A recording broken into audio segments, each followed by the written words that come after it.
¿Alguna vez has escuchado hablar de las ciudades que aparecen y desaparecen en medio de la nada? En el norte de Chile, los mineros y viajeros le tienen terror al Tololopampa, una aparición que te ofrece todo lo que siempre soñaste, solo para quitártelo de la forma más cruel. Todo comienza en una noche solitaria, en pleno desierto o en las zonas rurales del norte chico. De pronto, el viajero ve a lo lejos las luces de una ciudad espléndida, llena de vida, con música, banquetes y una elegancia y no cuadra con la soledad del paisaje.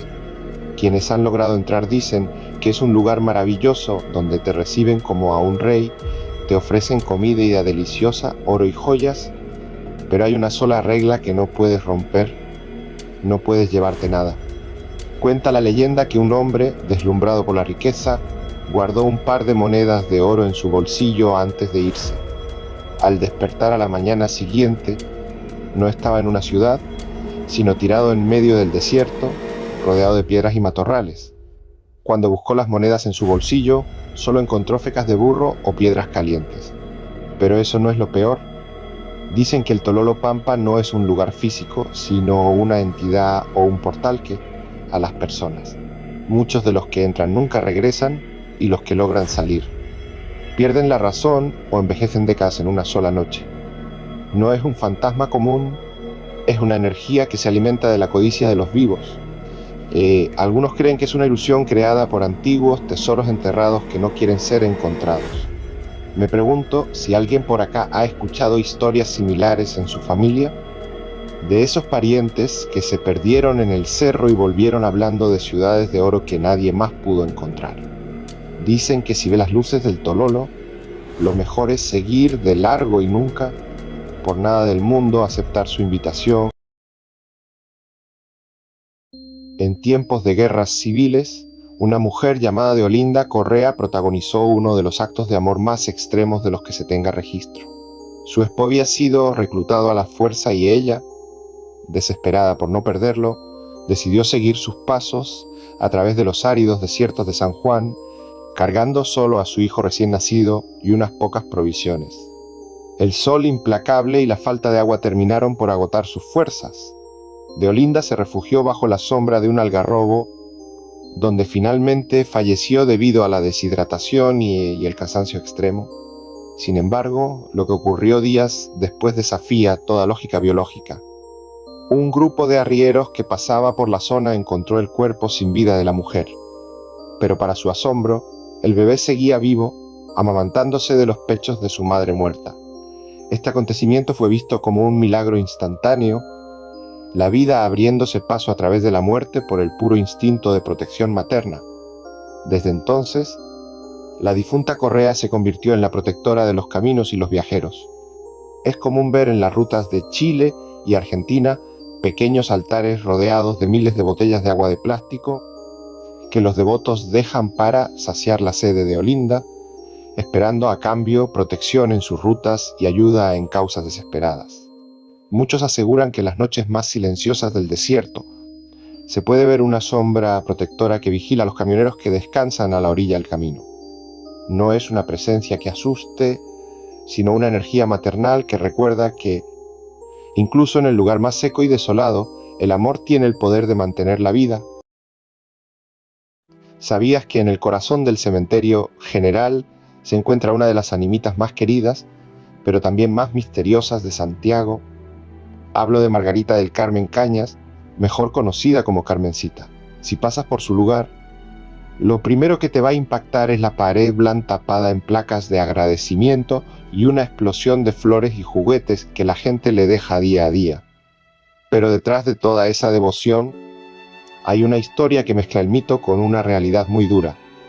A diferencia de lo que muchos creen, el relato popular dice que Carmencita fue una joven que sufrió una tragedia marcada por el dolor. Algunos cuentan que fue víctima de un amor prohibido que terminó mal, mientras que otros aseguran que su vida fue interrumpida por un crimen violento que conmocionó a los vecinos de la época. Ese sufrimiento en vida es precisamente lo que despertó la fe de miles de personas. Para los que visitan el cementerio, Carmencita no es solo un recuerdo, es una intercesora que entiende el dolor humano. los estudiantes, las madres y quienes buscan justicia llegan hasta su animita esperando un milagro, dejando una huella profunda en el patio donde descansa. Dicen que su energía es tan fuerte, aunque pasen los años, su tumba nunca se siente fría. Es como si ese final trágico se hubiera transformado en una fuente de esperanza para los que hoy no tienen a quién más recurrir.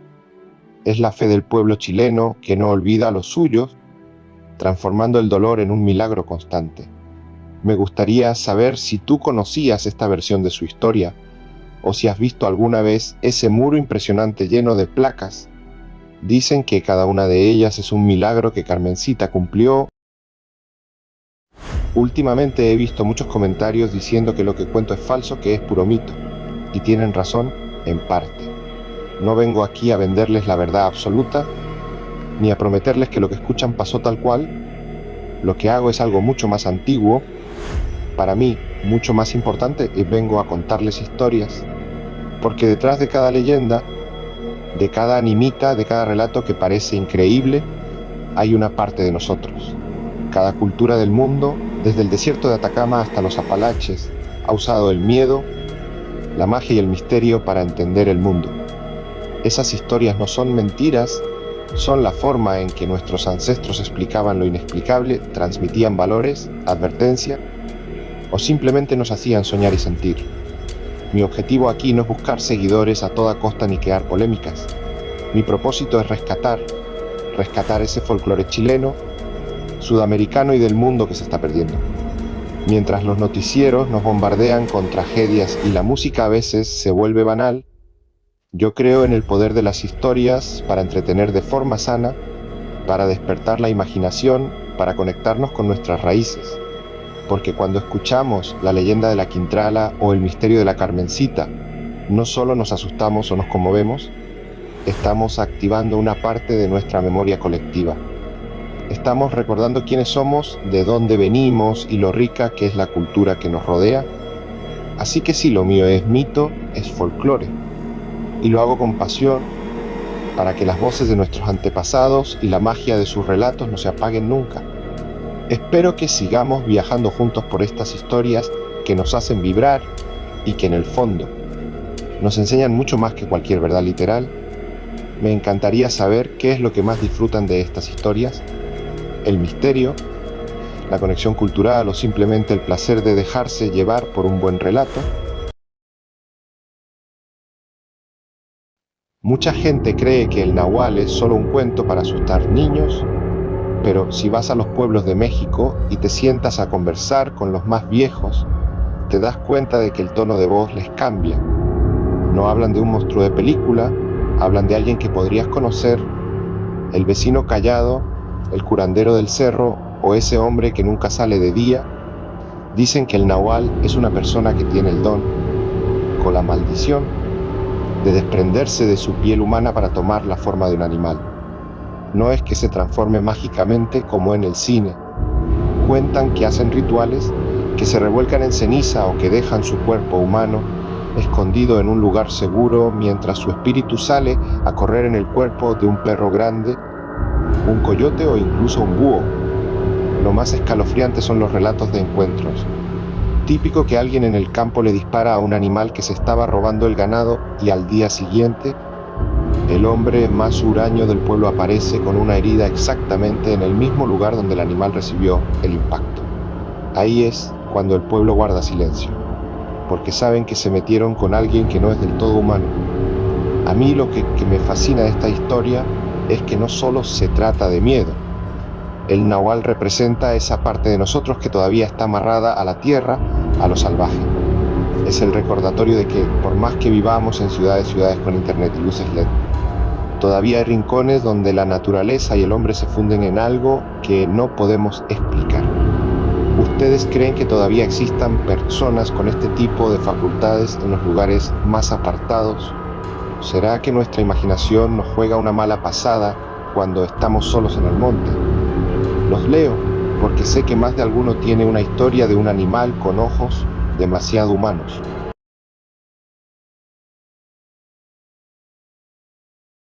Si alguna vez te encuentras recorriendo los senderos de los Montes Apalaches, Hay reglas que los habitantes locales se toman muy en serio y no tienen nada que ver con el equipo de camping. Estas montañas son tan antiguas que se formaron antes de que existieran los huesos, han visto pasar civilizaciones enteras y guardan algo en su espesura que no le gusta ser molestado. La regla de oro es simple, pero aterradora si escuchas que algo te llama por tu nombre desde el bosque. No, no fuiste tú y no debes responder. Dicen que en los Apalaches había caminantes o seres que pueden imitar voces humanas perfectamente para atraerte hacia lo profundo de la vegetación. Si respondes, les estás dando permiso para acercarse. Otra advertencia que se repite de generación en generación es: si ves algo extraño entre los árboles, no lo viste. En estas montañas, la curiosidad te puede costar la vida. Si sientes que el bosque se queda en un silencio absoluto de un segundo a otro, como si los pájaros y el viento se hubieran detenido, es porque algo grande está cerca y el bosque le tiene miedo. En ese momento no corras porque eso activa el instinto de caza, simplemente camina de regreso por donde viniste sin mirar atrás. Muchos senderistas experimentados aseguran haber visto figuras que no encajan con ningún animal conocido. Seres demasiado altos, con extremidades que se doblan hacia el lado equivocado, observando desde la penumbra. Los Apalaches son un lugar donde la realidad parece deformarse y donde lo que crees ver en la esquina del ojo probablemente te esté mirando de vuelta. Me gustaría saber si alguna vez has sentido esa sensación de que el bosque te observa o si conoces a alguien que haya vivido algo inexplicable en la montaña. Dicen que el silencio de los a veces guarda demasiadas verdades. Muchos creen que lo paranormal y la ciencia son enemigos, pero la realidad es que hoy caminan más cerca que nunca. Mi propósito con Espanto Chileno no es solo contar historias, es explorar esos espacios donde la lógica todavía no tiene todas las respuestas.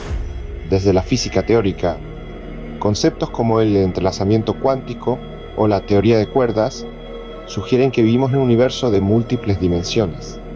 Lo que llamamos fantasmas o apariciones podrían ser, desde una perspectiva científica, colisiones temporales o remanentes de energía que aún no sabemos medir.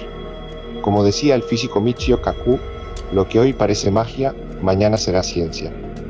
Al rescatar estas leyendas, estamos manteniendo abierta la puerta a la curiosidad, el motor que ha impulsado todos los grandes descubrimientos de la humanidad.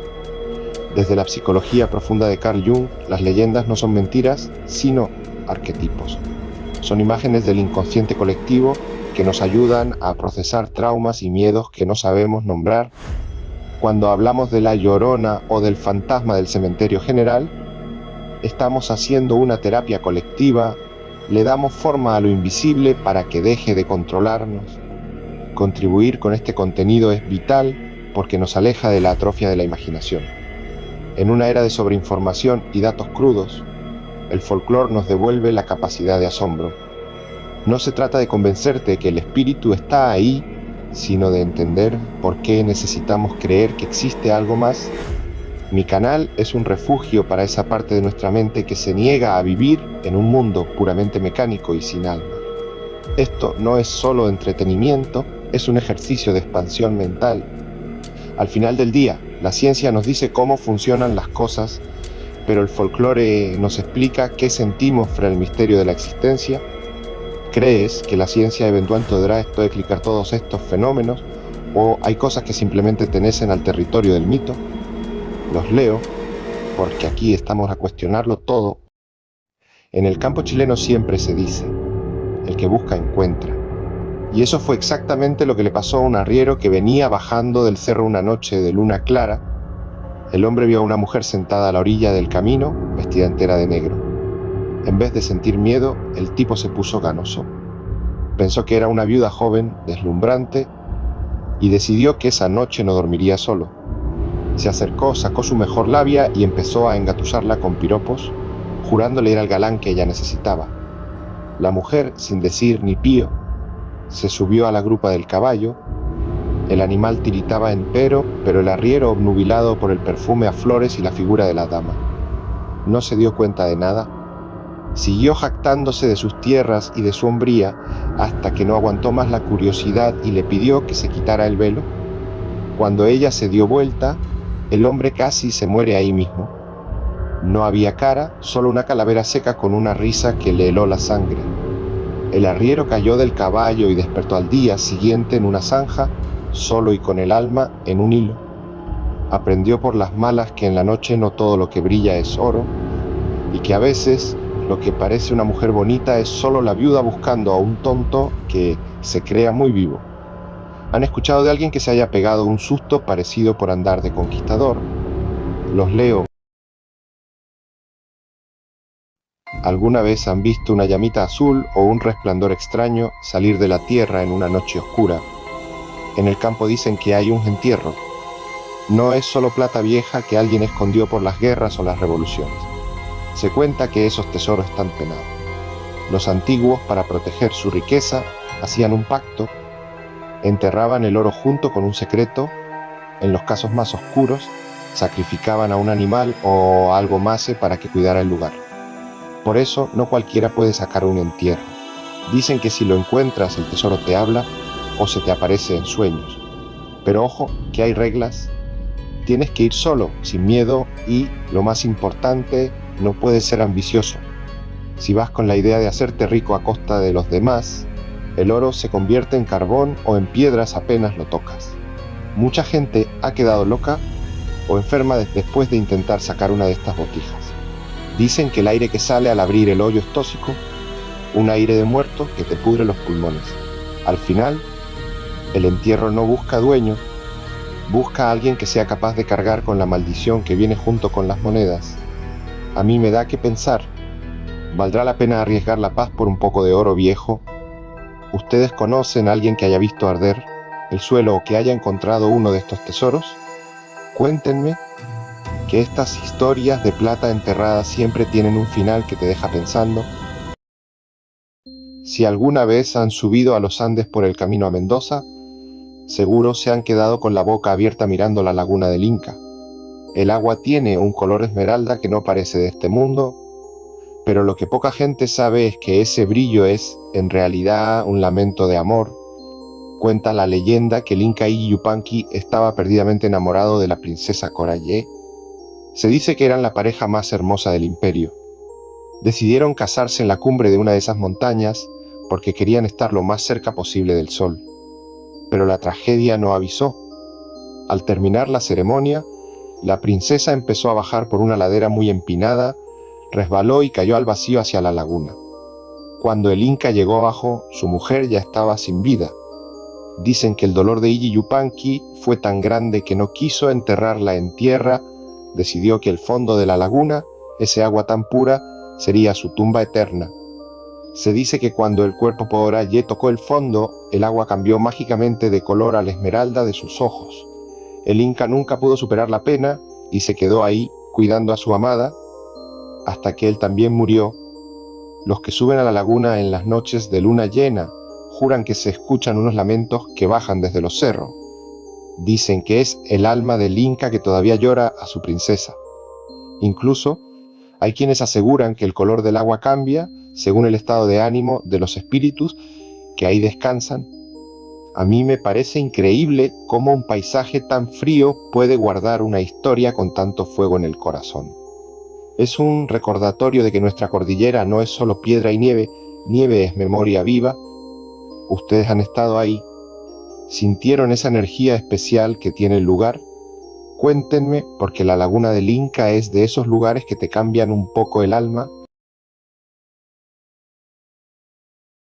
Si alguna vez vas por las playas de Chiloé y ves que una zona de pesca que antes era rica ahora no da ni un solo marisco, ten cuidado porque puede que por ahí haya pasado el cuchibilu. Es una criatura bien rara de imaginar, tiene la cabeza y la parte de arriba de un cerdo, pero el resto de su cuerpo es una cola de serpiente gigante.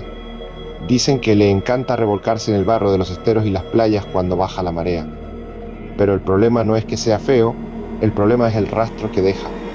Los pescadores le tienen terror que, cuando el cuchibilu entra en un corral de pesca, se come todo lo que encuentra y deja el lugar salado. Deja una especie de grasa o mal olor que hace que los peces y mariscos no vuelvan nunca más. Es como una maldición para el bolsillo del chilote, donde entra este bicho, el hambre se siente cerca. Pero lo más pesado es que si alguien se atreve a bañarse o caminar por donde el cuchivilo estuvo revolcándose, le da la enfermedad a la piel, te salen granos y sarpullidos que, según dicen, solo se curan con la ayuda de un buen curandero, porque la medicina normal no entiende esa suciedad que deja el animal. A mí lo que me impresiona es cómo esta historia nos enseña a respetar el equilibrio del mar. El cuchibilu es el recordatorio de que la abundancia se puede ir en un segundo si algo oscuro decide reclamar el territorio.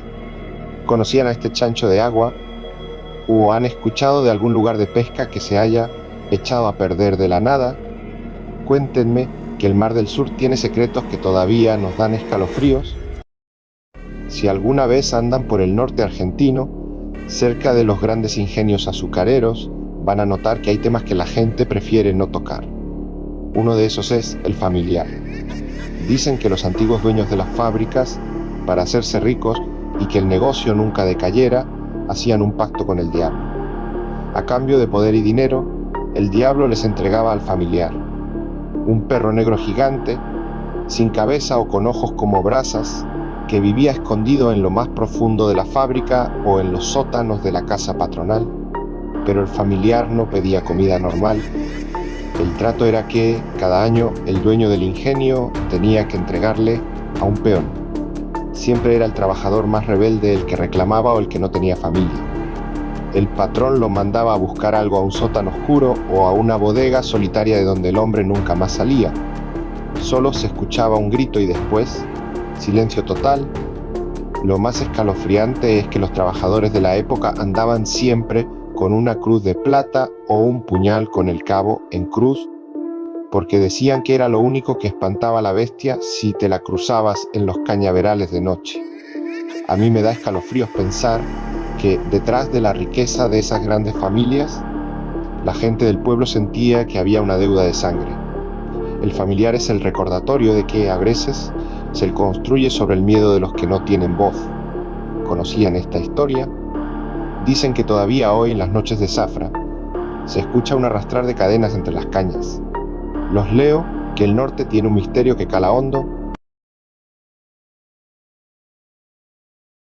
Hoy los quiero llevar a la quinta región, específicamente a la comuna de Cabildo. Ahí se levanta una estructura que corta el paisaje y el ánimo de cualquiera que la mire, el Castillo de la Vega. Un lugar que, según cuentan, no se quedó a medio terminar por falta de recursos, sino por un encuentro con la oscuridad. Dice la leyenda del dueño de Reno aceptó un trato que parecía una broma. Un desconocido le ofreció construirle el castillo más imponente de la zona a cambio de su alma. El hombre, pensando que era un charlatán o un loco, aceptó, pero cuando vio que la construcción avanzaba a una velocidad que no era de este mundo, el miedo le recorrió la espalda. Se dio cuenta de que no estaba tratando con un hombre, sino con el mismísimo diablo.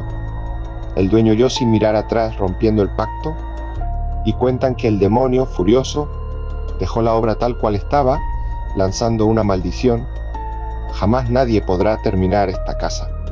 Y así se mantiene hasta hoy como un esqueleto de concreto que se niega a ser completado. Pero el misterio tiene otra capa.